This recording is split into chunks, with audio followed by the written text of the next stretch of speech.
बाबा जी हमके एक ठी लइका हमारा पसंद आ गइल बा। आइए देखते हैं बैठचंद मजा आएगा। का बात करत हई? हाँ तो ओसे शादी कैली। ई बतावा, जब तोहके आवारा लड़का पसंद आइए गइल बा ते में हम का कर सकीना?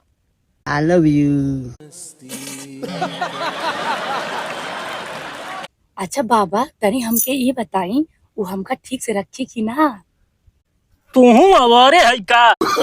बिया है तू कर दी, अब पूछत हमसे है। अरे तो आप अंतर्यामी है ना, तो आपसे ना पूछे तो कैसे पूछब? दूसरे से पूछे जाए का हम का ओकरी माई की छठियारे का भात फैले हैं का? कि सब हम ही जानत तानी। तो आप नहीं तो हम जाने अब। ओकरी अकवारी में गिरल तू बारू, अब पूछत हमसे बारू। सही बाबा मजाक ना करता नहीं।